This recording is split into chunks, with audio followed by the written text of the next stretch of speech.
हम पढ़ रहे हैं क्लास 8 की प्रश्नावली 3.3 और उसके अब तक अपन ने 9 प्रश्न कर लिए हैं। नेक्स्ट करते हैं 10वां और 11वां। 10वां प्रश्न दे रखा है कि बताइए कैसे ये आकृति एक समलम है और इसकी कौन सी दो भुजाएं समांतर है। आकृति दे रखी है 3.32। अब ये 3.32 ये आकृति है, इसके अंदर आपको ये पता लगाना है इस आकृति के अंदर कि ये समलम है या नहीं। अब समलम की क्या विशेषता होती है ये आपको पता होनी चाहिए। देखिए समलम शत्रुभुज कहता है किसे है? समलम शत्रुभुज ऐसा शत्रुभुज जिसकी भुजाओं का एक युग्म क्या हो, समांतर हो, समलम शत्रुभुज कहलाता है। यानी जैसे ये शत्रुभुज है, मान लो आड़ा टेढ़ा बना रहा हूं मैं, एक समलम शत्रुभुज मान लो ये है ए बी सी और डी। अब भुजाओं का एक युग्म का मतलब हुआ ये भुजा और ये भुजा अगर समांतर है तो ये क्या हो जाएगी? समलम शत्रुभुज हो जाएगा।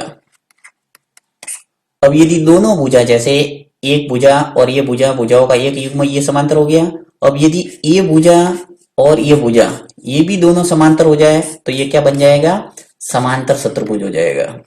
तो यहाँ पे बात हो रही है समलम की कि ये समलम शत्रुभुज है या नहीं। तो समलम शत्रुभुज में अगर एक भुजा का युग्म समांतर है तो उसके जो आसन कोण है यानी पास पास वाले दो कोण है उनका योग होना चाहिए 180 डिग्री। अब यदि 180 डिग्री योग है तो वो कह सकते हैं कि ये समलम शत्रुभुज है। तो इसी से आपको इसका आंसर देना है। चलिए यहाँ पे इसका आंसर लिखते हैं, किस तरह से इसका उत्तर देंगे। मैं यहाँ पे लेता हूं 10वां प्रश्न और इसका करते हैं हल। 10वां प्रश्न क्या है कि बताइए कैसे ये आकृति एक समलम है। आपको दे रखा है के एल एम और एन, इस आकृति की बात हो रही है। अब यहाँ लिख लेते हैं कि समलम शत्रुभुज में आसन कोणों का योग है वो 180 डिग्री होता है। तो यहाँ लिखता हूं मैं कि समलम शत्रुभुज में आसन कोण, ऐसे भी लिख सकते हैं आसन कोण संपूरक होते हैं। और संपूरक किसे कहते हैं? ऐसे दो कोण जिनका योग क्या हो 180 डिग्री हो, संपूरक कोण कहलाते हैं। और पूरक कोण किसे कहते हैं? ऐसे दो कोण जिनका योग क्या हो 90 डिग्री हो, 90 डिग्री हो, क्या कहलाएगा? पूरक कोण। ये परिभाषाएं भी याद रखना है, कभी कभी एग्जाम के अंदर पूछ सकते हैं। तो समलम शत्रुभुज में आसन कोण का योग, आसन कोण का योग क्या होता है? 180 डिग्री, 180 डिग्री होता है। तो यहाँ पे अतः कह सकते हैं कि जो कोण, देखिए यहाँ पे पास पास वाले दो कोण लेता हूं मैं, एक तो एम ये और एक ये एल। यहाँ पे स्पष्ट रूप से दे रखा है आपको पास वाले दो कोण है। तो कोण एम प्लस कोण एल, इनका योग क्या आना चाहिए? 180 आना चाहिए, क्योंकि आसन कोण है ये। अब एम है वो दे रखा है आपको 100 डिग्री, ये दे रखा है 100 डिग्री। फिर एल कितना है? 80 डिग्री। तो यहाँ लिखा मैंने 80 डिग्री और आगे 180 आना चाहिए। तो देखिए 100 डिग्री और 80 डिग्री ये क्या हुआ?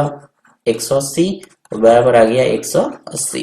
यानी लेफ्ट हैंड साइड और राइट हैंड साइड दोनों बराबर आ रहा है। इसका मतलब ये हुआ कि जो के एल एम और एन एक शत्रुभुज दे रखा है वो क्या है? समलम है। तो यहाँ लिख देंगे कि इसलिए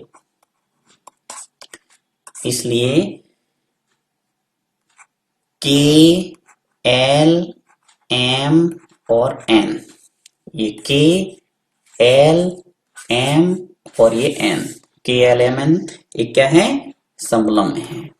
एक समलम शत्रुभुज भी लिख सकते हैं और सिर्फ समलम है ये भी लिख सकते हैं। अर्थात के एल एम एन एक समलम है, इसलिए ऐसा भी लिख सकते हैं कि दो भुजाएं ये जो के एल और एन एम ये क्या है? समांतर है। तो समांतर जैसे भुजाओं को लिखना हो तो कैसे लिखेंगे? के एल, यानी ये भुजा समांतर है किसके? एन और एम के।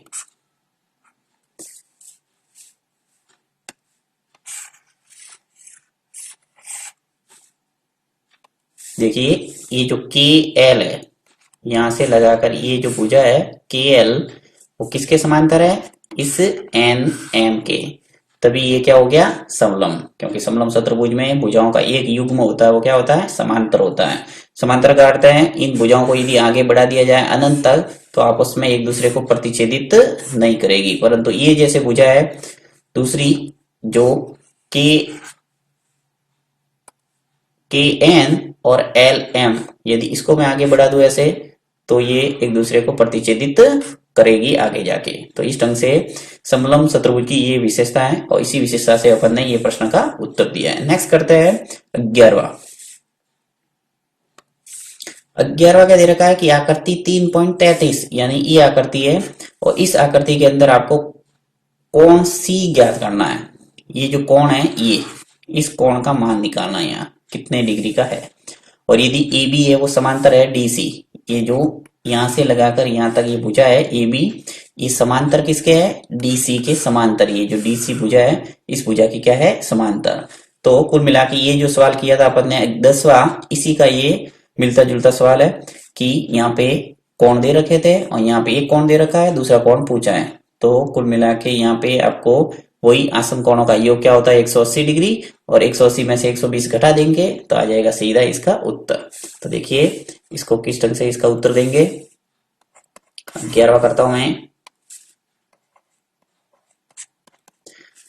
लिखेंगे कि ए बी है वो किसके समांतर दे रखा है आपको, ये जो ए बी भुजा किसके समांतर है, डी सी के। अर्थात क्या हुआ कि एक समलम चतुर्भुज है और समलम चतुर्भुज के आसन कोण क्या होते हैं 180 डिग्री होता है। तो यहां लिखेंगे कि अतः आसन कोण का योग, कोण का योग 180 डिग्री होगा। चूंकि ए बी है वो समांतर क्या है डी सी, इसलिए आसन कोण का योग क्या होना चाहिए 180। अर्थात यहां मैं लिखूंगा कोण बी प्लस कोण सी, यानी कोण जो बी है और कोण सी है इन दोनों कोणों का योग क्या आना चाहिए 180 आना चाहिए। तो ये 180 लिख दिया मैंने। अब कोण बी है वो दे रखा है मुझे 120 डिग्री तो लिख दिया, और कोण सी मुझे पूछा है ये सी ऐसा का ऐसा 180।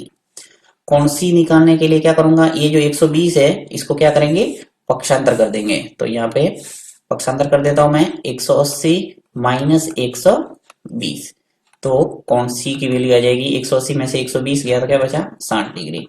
इस ढंग से आपके आंसर आ गया। आपको पूछा था कि कोण सी है वो ज्ञात कीजिए, कोण सी का मान कितना आ गया 60 डिग्री।